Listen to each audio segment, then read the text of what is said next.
Great. It is 7:16, December 13th.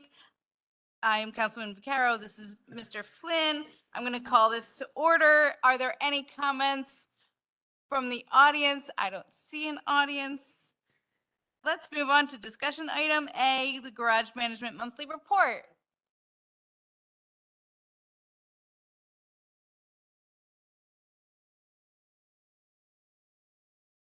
Hello. Yeah. Good evening. Forrest Freeman with Impark. How we doing? All right. November. As is typical in November, we drop off a little bit, but it's still trending higher than last November versus budget. On a revenue standpoint, we were over budget in at both garages. If you compare it back to 2019, which is what I like to do, in total we're about 10% over 2019 same month. We're about 8% over in revenue year to date. So again, things are continuing well. As we get to the graph, you'll see that again, November tends to dip a little bit. You have the holidays, the students go away, all those fun things. We did pick up a good number of monthly parkers at Chestnut Street, which is, it's a good number. Bicentennial still hovers around the same number. It's pretty much always full. So overall, again, trending very similar to how we have November typically dips a little bit, December dips a little bit, January a little more. But we're still higher than we were last year, higher than we were, 2 years ago, 3 years ago. So overall, things are looking well. On the expense side, we're running, a little bit higher. In large part, we had deferred a number of things on the equipment side, so that's a big piece of it. And also with revenue going up, credit card fees go up. A lot more credit cards being used at this moment in time, so that expense is also increasing. On the graphs, again, start to see a dip, but if you go back to November of last year, we're still above that. And again, it just relates to the holidays, students leaving, just different things. We have a little bit of, free revenue that occurs. Same thing on the tickets issued per day, similar trend as the revenue. And if we go into the revenue growth, again, going back to November of last year, we're still above that, which is really what we wanted to see. By this time in last year, I know we dipped at the beginning of this year related to COVID, but things were looking pretty well at the end of 2021. So the fact that we're above that, again, trending nicely, monthly parkers are coming in, students are back, life is good, and there we are. Yeah, thank you. All right. Director's report? It's me. Thank you.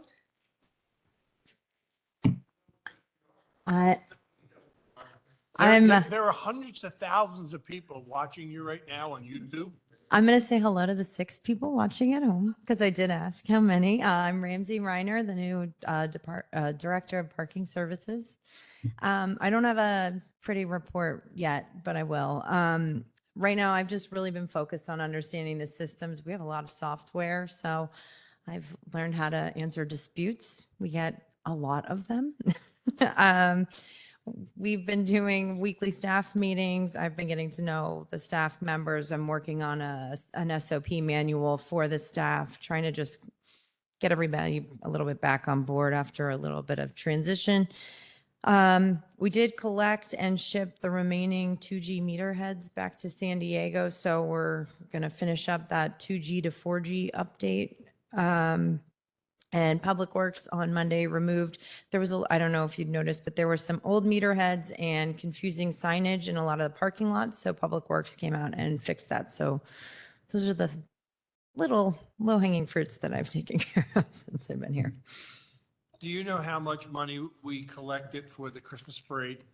Because we're supposed to split that with the Chamber of Commerce, correct? Because that's the way they offset their cost of the parade of doing business with us. There was a number in my email, but I don't have, I will look. That's fine. Yes. Okay.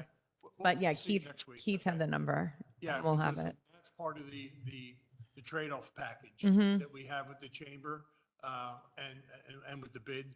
That way they could, we raise a flat fee of $20 a car. Right. And then they're supposed to, I believe, get 50% of that to offset the cost of the police and Public Works and all that kind of stuff. Yeah, and I think it was pretty successful, and I did ask if there was any pushback about the increase in rate, and they, while we were prepared, it was not bad, so Yeah, no, that's people good. just want to get in here. So, Yeah. Thank you. Yep. And we're going to move on to discuss the installation of loading zones as a revenue source. So I did a little digging and I don't know, I don't know what the previous conversation has been about this. I did hear you make, I heard everybody make some really valid points at my first meeting here. But I know that loading zones are kind of a no-win situation because people want them to run little, run into a store and leave your car there. I looked at 4 places to see what they're doing. I think you were close to a solution because I think it's either going to have to be, I'm just going to say Carlino's, but if Carlino's wants to have a spot dedicated for their space, they should buy almost like a meter bag and have somebody manage it for themselves. Otherwise, I looked at like the city of Reading went back to metered spots. And most places like Miami Beach is doing license plate reader technology with freight or commercial loading permits, which would be something that we could look into because I know eventually we're going to have to get our license plate readers back up and running for the residential program. And then Philly's launching a pilot program with an app that reserves spots for people. So similar like Door Dashers and stuff like that. And it's called Pebble. So I have that information I can pass along. That's, space age stuff. I don't know how close we are to that. But I would say in the immediate future, none of the loading zone signage that exists has any sort of time limit on it. It's just a free for all and it's hard for us to enforce. So if there's a way, I don't know if it would take modifying an ordinance to put time limits on it, but we really should look at least fixing the signage first. Definitely want to straighten out the signage. Mm-hmm. I want all the space age stuff. Yeah. Yeah. Yeah, no. I think first step is signage. Yeah. And if we can figure out a program where businesses can basically buy a meter bag, Mm-hmm. I would love that. Don't really know how to roll that out. If you have any insight, I'd love to hear it. Sure. If you have any insight, go for it. Those are my first 2 steps. Yeah. Yeah. Yeah, the loading zones, as you're finding out, no matter where you go, Yeah. it's basically used by DoorDash or Uber or residents Mm-hmm. that only are going to be gone for 3 seconds. Right. Okay? The delivery trucks don't fit Right.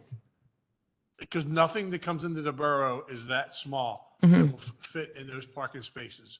A lot of the business owners, like for example, Penn's Table, he'll go to Giant in the morning on Sundays, load up. We don't enforce on Sundays, but he'll pull into that loading zone spot and unload for his business. Right. But the fact is, the loading zones are a loss of revenue for us. And I'd sooner just put a meter there. Yeah. I mean, there's definitely got to be a better way. Yeah, so, okay. So it's a work in progress, right? Okay.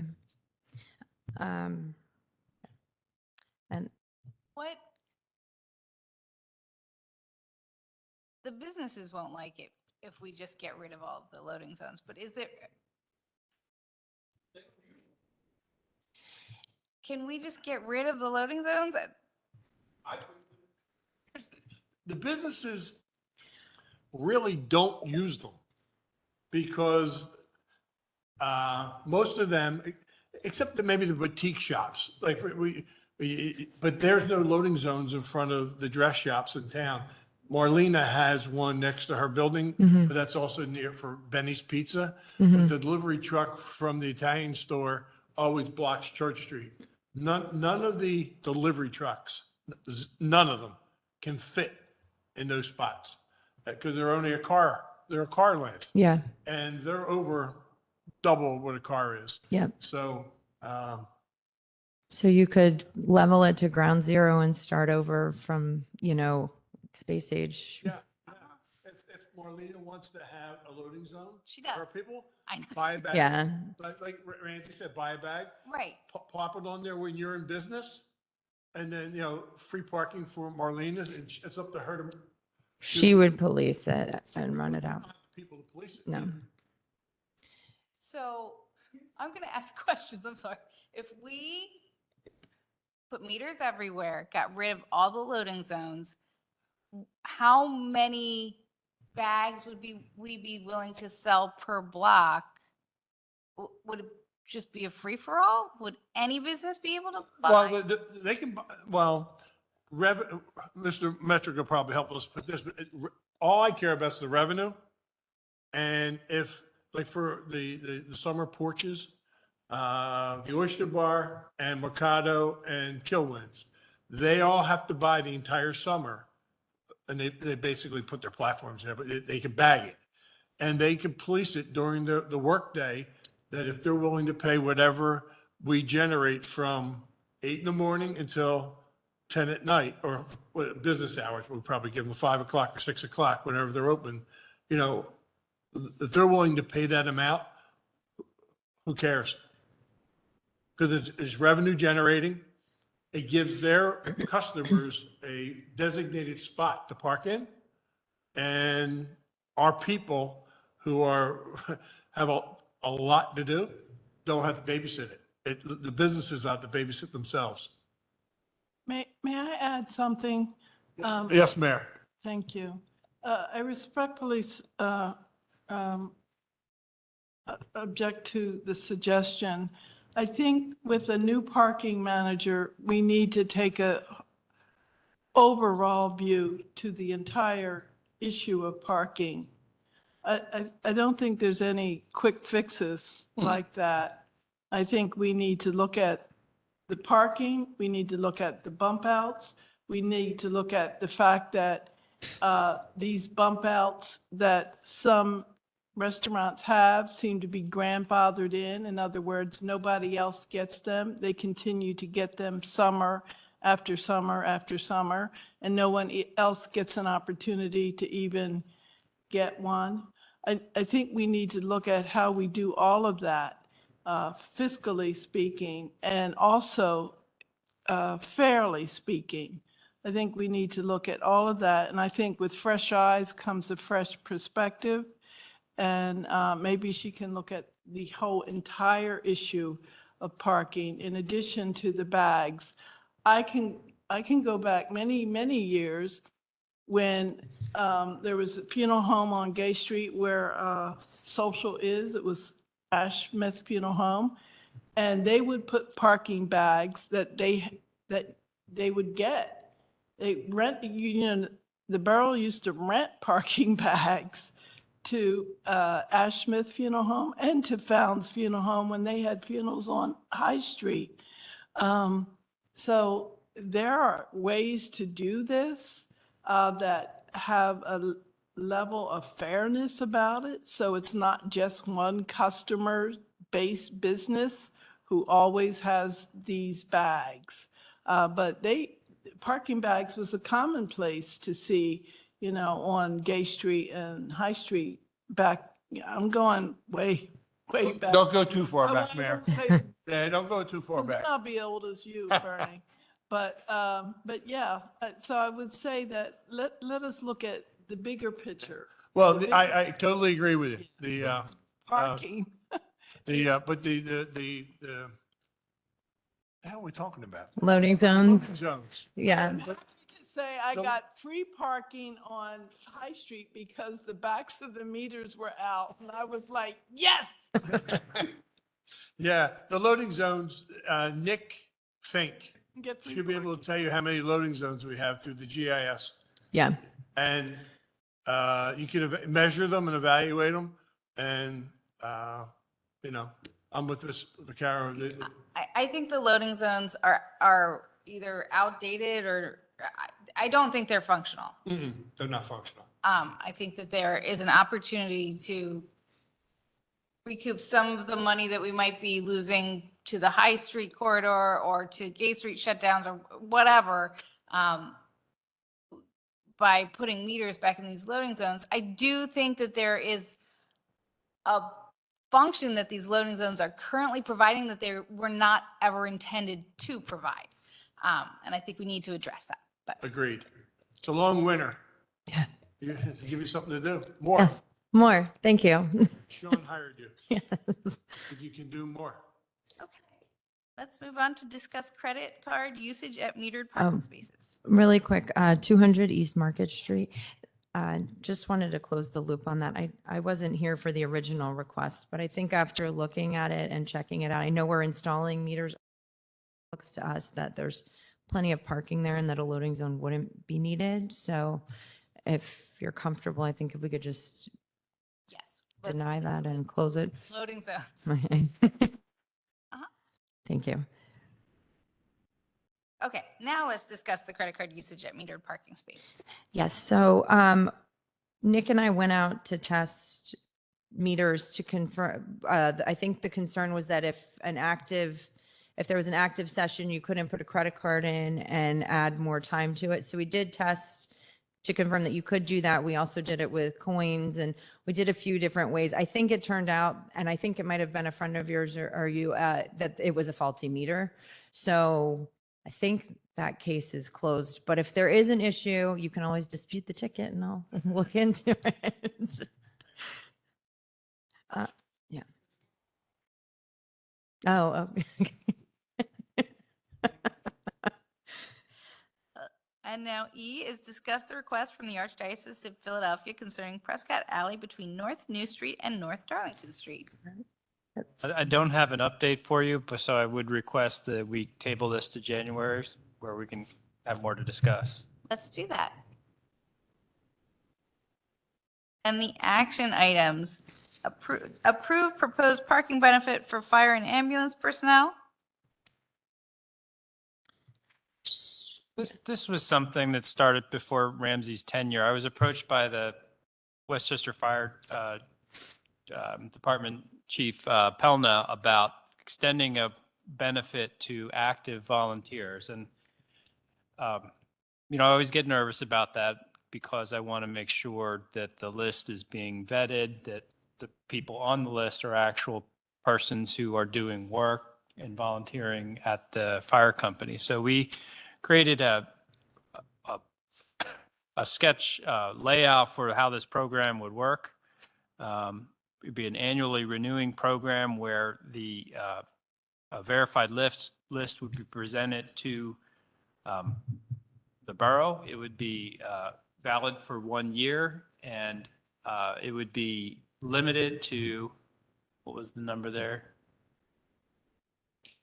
10 per house. So no more than a total of 30, as well as there would be 10 from Goodfellow Ambulance as well. So be the responsibility of the fire chief to maintain this list, send it to us, and then we would extend that benefit to volunteers as a thank you for your service. And we were proposing that this would just be applicable for our metered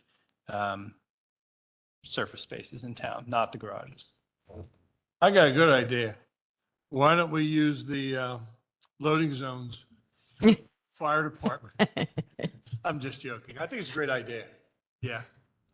I mean, they're the only people I know that run into buildings that are on fire when everybody's trying to come out. And we don't do enough to thank them and help them. So I'm okay with that. Yeah. Yes. I would like to include some sort of letter that states, they're not exempt from 8 to 11 violations or state violations, just to tidy it up. Is it going to be a hanging thing on their mirror, or are they going to be able to put it into the meter? They'll just have an exclusion on their tag, so they just won't get ticketed. Very good. Yeah. Thank you. Okay. Moving on. 4B, approve November 2022 Parking Committee meeting minutes. Good. C, consider request for adding a handicap space at I is 508 East Minor Street. Bill, do you mind pulling that up? I tidied up. I'm trying to clarify the process on this. And I know I had given you attachments, but then I made a prettier one yesterday. So I'll put it up. We did Can you look in the folder that's titled handicap permit?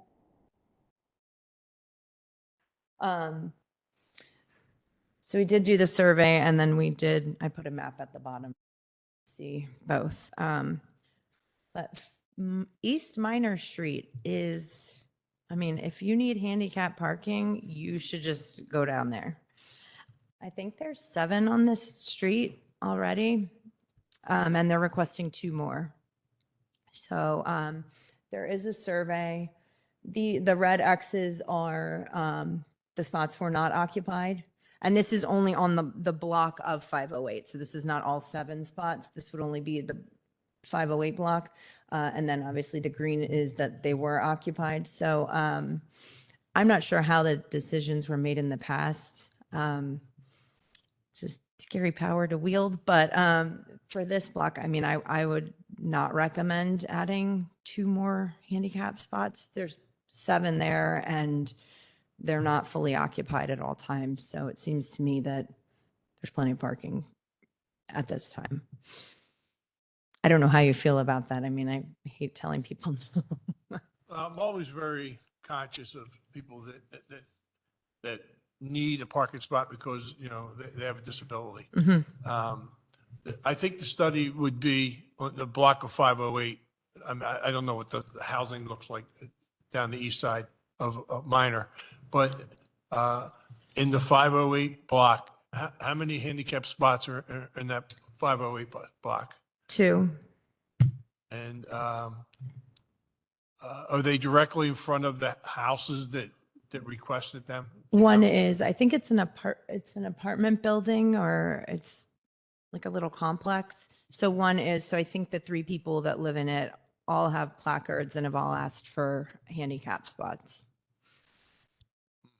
And I know it gets hard with handicap or accessible because then people feel as though it's their private parking spot. Yeah, once they park there, once they claim it to be their. Yeah. Yeah. And then we have to explain to them it's a universal parking spot. Right. Mr. Metru, what do you think about it? I'm uncomfortable with this many because I know that parking is tight for non-handicapped people. And I'm just concerned about the usage of the existing spaces and I'm concerned. Ramsey, are any of these people related to one another? I'm not sure if I don't know. They're all 508 East Minor. So I don't know if that's the building. They didn't give an apartment number. They don't have the same last names. And they all seemed older. 508.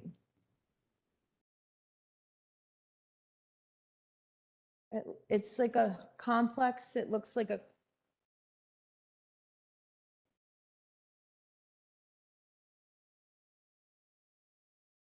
Yeah.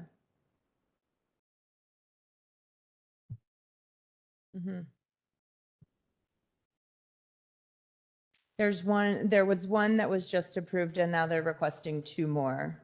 And there are 2 spots on that block. There's 4 on the next block.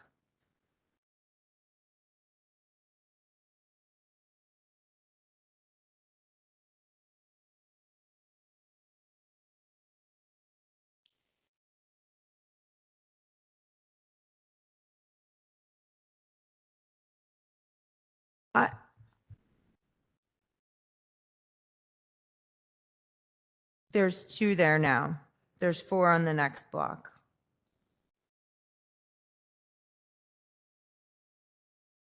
Yeah.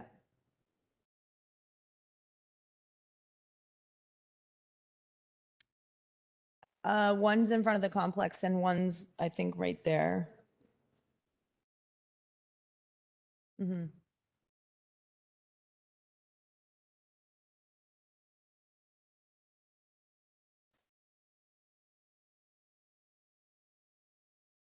And like I said, I'm just unsure, you know, if you do a 2-week survey, I don't know what the ratio of usage is that you're looking for, but these were not fully occupied consistently. So that's why I would say if if there's two there that aren't being used consistently, to add two more would seem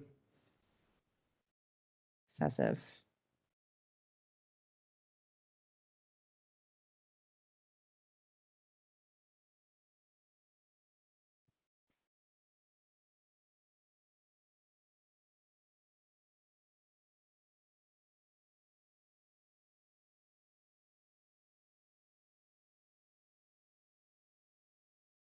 Well, that's what the survey is.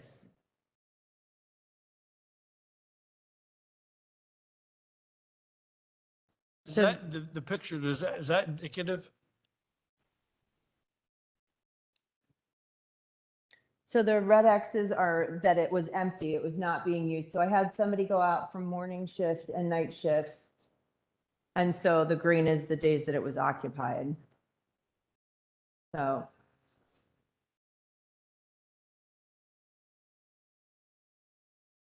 Two people requested them in there.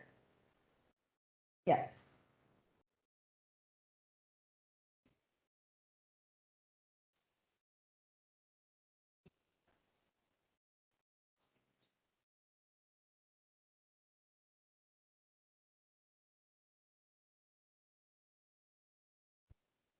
Mhm.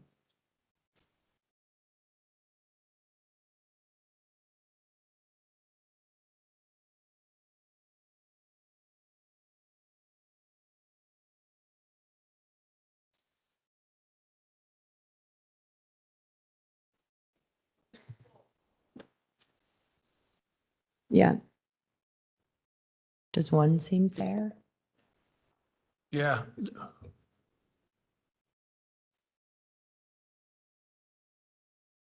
I'm concerned about, this is similar to the loading zone understanding. I'm concerned about the usage and awareness of the community that these spots they're not privately owned.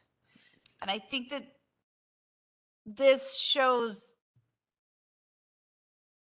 I think, this is showing all in that one block, or? Yeah, this is the 508 block.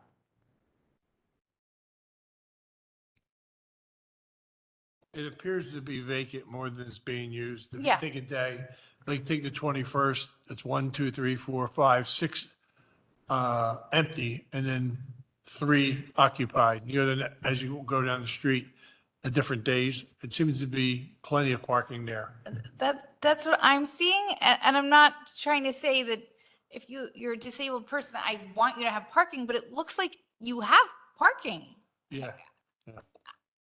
We could, I mean, I don't want to prolong it. We can survey again for longer. I know it's hard because this was holiday time. Maybe people were out of town. So I don't, we could not deny it and continue looking at it. So the other thing too,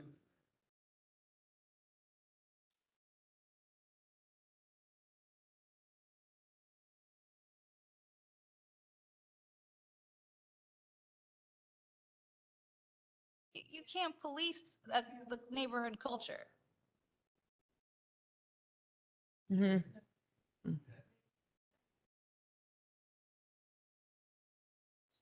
Yes.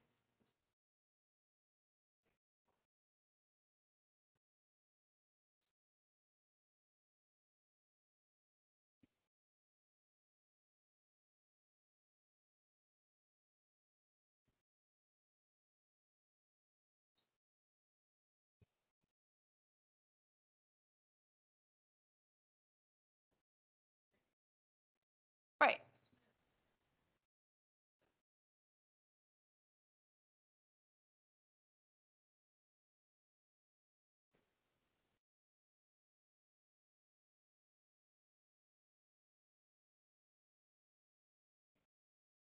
No, I lived on North Darlington Street and I watched those cars get plowed over and over and over again because people were mad about those chairs.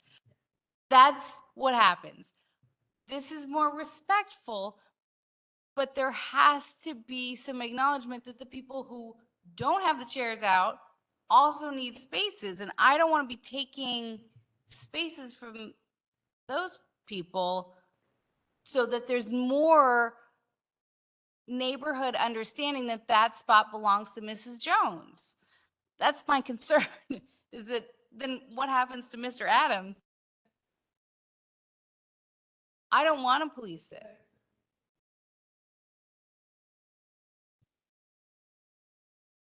I completely agree with all of that, but my concern is I don't want to police it. I just want to say, write a note to these people and say, you already have 2 spots on this block. I actually want to set an ordinance that we have something in place that there's a limit to how many handicap spaces there are on any given block. I don't know how to do that thoughtfully. But I think if we can have an overarching rule, that would help clarify this and sort of control it a little bit. The property of 508, we looked at the picture, I looked at it as well. Mhm. Do you know how many dwellings are in that, I don't know. Mayor, do you know how many dwellings are in that building?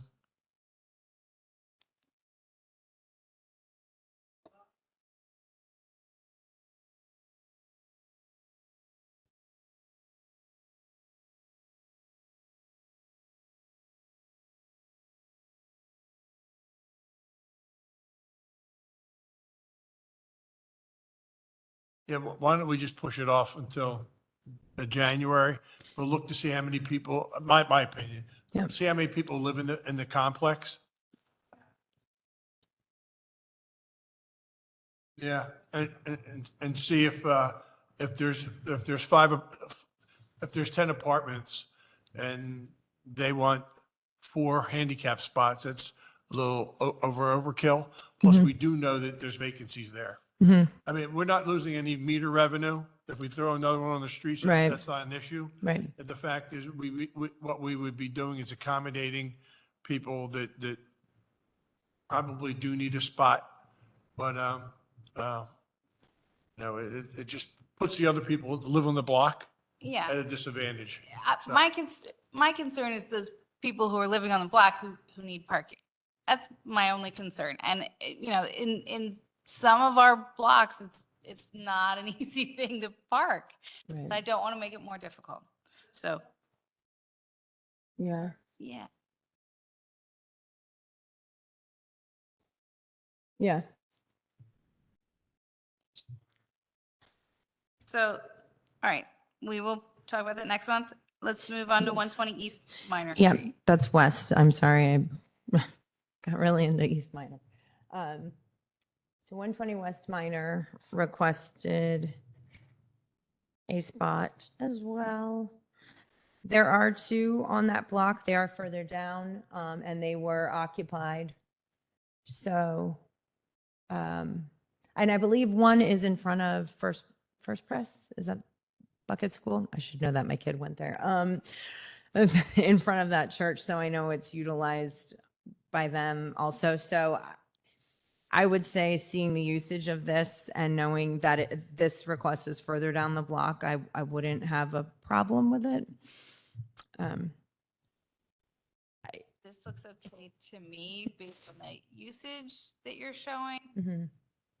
And I would love to set something like the limit is 3.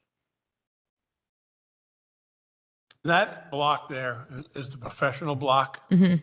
And what that basically means is there's businesses on the first floors of most of the buildings there. Mhm. And the people that live in the second and third floors of that block Mhm. are already screaming because they have to move their cars every 2 hours because of the business rule. Oh, okay. Yeah, so I would look into that one just as well because the people who live in that building right there, 120, Mhm. I think that's 120 right there. Mhm.